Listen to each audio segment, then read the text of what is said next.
Buenas nuevamente. Mi nombre es Hessler, aquí desde la sala de maestros del Departamento de Administración de Empresas de la UNAM Valle de Sur.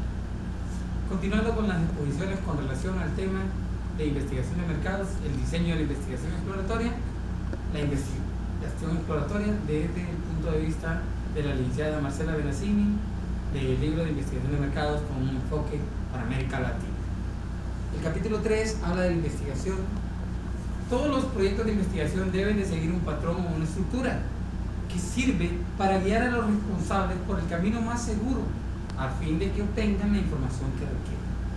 Y esto se puede hacer dentro de las 3 vías siguientes: una investigación descriptiva, una investigación predictiva y una investigación causal. En la investigación descriptiva identifica y define oportunidades. La investigación predictiva proporciona el escenario futuro a través de predicciones, no como una bolita mágica, no son predicciones a través de tendencias sobre los comportamientos futuros de los consumidores, y la investigación causal, que hace prueba y selección de alternativas sobre un fenómeno. Estos son los 3 tipos de investigación que podemos desarrollar. Las preguntas son: ¿puedo mezclar diferentes tipos en una investigación? Por supuesto que sí. La investigación la puedo hacer con un enfoque descriptivo, predictivo y causal. Pero a veces puedo hacer una nada más dependiendo del fenómeno que estoy estudiando, solo descriptiva para describir el fenómeno, o una predictiva para poder tener una tendencia sobre un comportamiento futuro, o causal para determinar qué causa que la gente no desee o desee algún producto o servicio. Vamos a ver cada una con más detenimiento. La investigación descriptiva. La investigación descriptiva es aquella que busca definir con claridad un objeto, el cual puede ser un mercado, una industria, una competencia, puntos fuertes o puntos débiles de una empresa, algún medio de publicidad o un problema simple de mercado. ¿Qué quiere decir esto? Que es un tipo de investigación que describe los fenómenos, cómo están ocurriendo en ese momento. En este tipo de investigación se busca establecer el qué está ocurriendo, el cómo vamos y dónde nos encontramos, sin preocuparse del por qué ocurre el fenómeno. Es el tipo de investigación que genera datos de primera mano para realizar un análisis general y presentar un panorama amplio del problema. Quiere decir que este tipo de investigación es un tipo de investigación que se basa en describir el fenómeno. Tenemos la investigación predictiva, es aquella que busca proyectar datos a futuro, hacer proyecciones. Este es el tipo de investigación que se usa cuando se desarrollan proyectos que quieren determinar si introducir un nuevo producto puede tener aceptación en el mercado. Se hace la tendencia, se evalúa la oferta y la demanda potencial, y esta herramienta de investigación de mercados, la investigación predictiva, nos ayuda a ello. Este tipo de investigación es el más complicado e interesante, y es la que realmente puede hacer la diferencia entre el éxito y fracaso de una empresa a largo plazo. ¿Por qué? Porque este tipo de investigación nos trata de ver los comportamientos, las tendencias, y al mismo tiempo nos sirve para predecir el comportamiento futuro de un proyecto, producto o un servicio. Y la investigación causal, su finalidad es explicar las relaciones entre las diferentes variables de un problema de mercado. Es el tipo de investigación que busca llegar a los nudos fundamentales y que pretende identificar con mucha claridad fortalezas y debilidades para explicar a qué se debe la conducta del consumidor. Como su nombre lo dice, se centra en las causas que originan que el fenómeno ocurra, causas que están originando que los fenómenos o que los productos o que los servicios o que las empresas tengan un comportamiento o un resultado diferente. Por lo general, la investigación causal se aplica para identificar fallas en algún elemento de marketing, como el diseño de un empaque, un cambio en el precio, un aumento de la demanda, etcétera. Estos son los 3 tipos de investigación que vamos a utilizar. ¿Qué metodología debemos tener para realizar cualquier tipo de investigación? ¿Cuál debe ser la metodología básica para cualquier tipo de investigación? Bueno, para realizar cualquier investigación se deben de seguir los pasos siguientes. 1, como lo decíamos en el diseño anterior, definir el problema. 2, realizar una investigación exploratoria. No se puede hacer una investigación científica si no se hace una investigación exploratoria. 3, hacer una investigación concluyente. Aquí en la investigación concluyente, donde nosotros seleccionamos uno de los tipos antes mencionados, el tipo causal, el tipo predictivo y el tipo descriptivo. Una vez hacemos esa investigación, o sea, dependiendo del enfoque que utilizamos, analizamos los hallazgos y por último redactamos el reporte de recomendaciones estratégicas. O sea, usted lleva ya el análisis de los hallazgos encontrados y las recomendaciones de acuerdo a la experiencia de los consultores que deben de ser para poder mover o cambiar la situación que en ese momento está teniendo. Entonces, como dijimos que el segundo paso en lo anterior, ya hablamos sobre cómo definir bien claramente un problema, la investigación exploratoria es el segundo paso, y esta sirve para proporcionar al investigador un panorama amplio y general acerca del fenómeno que se desea investigar. Es una etapa previa a la investigación y tiene como finalidad sentar las bases y dar lineamientos. Centrémonos en qué partes son importantes. Una etapa previa a la investigación concluyente, o sea que es una etapa anterior.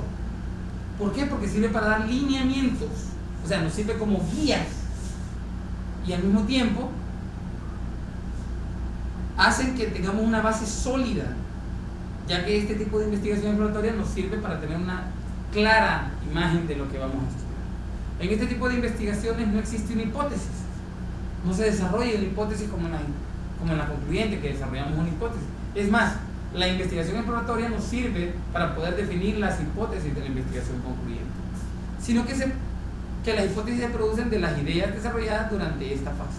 En otras palabras, la investigación exploratoria es el mejor camino para hacer el planteamiento de la hipótesis. ¿Por qué no hacer una investigación exploratoria puede llevar al fracaso de una investigación concluyente? Porque la hipótesis no puede estar bien planteada, porque la definición del problema no está ajustada, porque no tenemos los elementos necesarios que rodean al problema.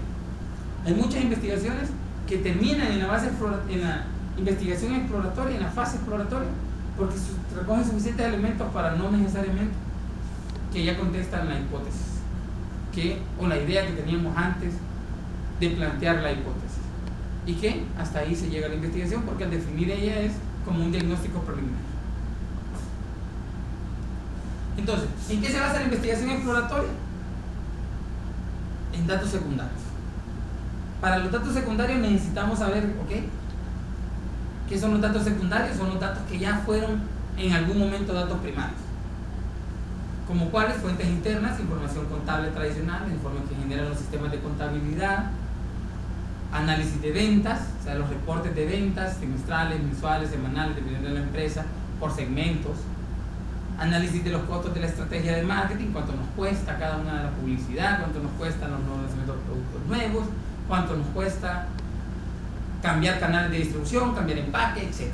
Y segmentación de la información, o sea, por segmentos, que en la ciudad tal vendemos tanto, en la ciudad tal tanto, los reportes por sectores de ventas, etcétera, etcétera.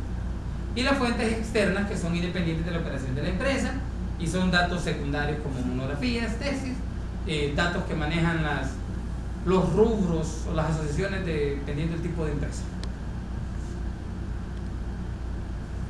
Aprovechamiento de la información secundaria externa. ¿Cómo aprovechar esta información? Ya que la fuente externa es tanto, ¿cómo las aprovecho? ¿Cómo puedo obtenerlas? Recuerden que la fuente interna uno la tiene en la empresa y le puede acceder a ella cuando quiera. Las externas uno tiene que a veces solicitarlas y a veces se la niegan.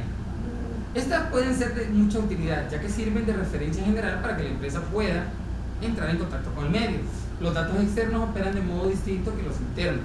Las características básicas de los datos externos es que son resultados de investigaciones previas, por lo cual no todos se ajustan a nuestros casos, porque nadie hace un estudio de lo que nosotros queremos, solo que sea una empresa similar, pero a veces sirven de referencia a estudios similares en las mismas circunstancias o el mismo fenómeno. ¿Cuáles son estas fuentes de información secundaria externa? Bueno, revistas, publicaciones, asociaciones y cámaras, o sea, dependiendo del rubro, las empresas, por decir maquilas, tienen la asociación de maquiladores, avícolas tienen la asociación de avícolas, ganaderas, asociación de ganaderos, y estos manejan valores, segmentos y variables de diferentes situaciones del sector y de la industria. Internet, etc. El Internet se ha vuelto hoy por hoy la herramienta más utilizada. Es más, últimos estudios revelan que los jóvenes prefieren preguntarle al Internet o a Google que a sus padres. Incluso uno como profesional ahora tiene una gama de poder interactuar con muchos profesionales de diferentes países que antes era imposible gracias al Internet. Pero como el Internet es tan grande, también existen gente que da información incorrecta, que maneja informaciones erróneas y que también puede hacer que la gente tome decisiones equivocadas por este tipo de información. Entonces, ¿cómo buscar en internet? Bueno, definir con exactitud el problema a resolver. Ustedes solo ponen alguna palabra y aparecen miles de situaciones o de páginas o de sitios donde esa información está. Hay que saber definirlo claramente para que aparezca lo que nosotros queremos. Definir la fuente de información, cómo, si esa fuente es correcta, si esa fuente es adecuada, etc. Definir el buscador. Hay buscadores que son más académicos, hay otros que son más diversiones, etcétera, etcétera. Y por último, validar la fuente y los hallazgos. De donde, si viene de la página del Banco Central de Honduras, okay, la fuente es confiable, pero si viene de miabuelito.com o de micasita.com, esas fuentes no pueden ser tan confiables. Si miran que la fuente es del máster o del doctor tal, de la institución tal, pues son fuentes válidas. Gente que tiene el conocimiento para poder hablar de los temas. A veces hay gente que no tiene conocimiento y repite lo que escucha y solo copia y pega. Entonces, bajo este esquema, ¿qué podemos recopilar del diseño de la investigación cuando hablamos de la investigación? Primero, los tipos de investigación: causal, predictiva y predictiva, que todas las investigaciones deben de basarse en un modelo que tenga una investigación exploratoria, y la investigación exploratoria es la que nos sirve como base para poder nosotros tener una idea clara y lineamientos sobre el fenómeno que vamos a estudiar. La forma de utilizar los datos secundarios y la forma de buscar en internet. Nos veremos más adelante en tocando otro de los temas, para que al final podamos realizar una investigación de manera eficaz. Muchas gracias y que Dios los bendiga.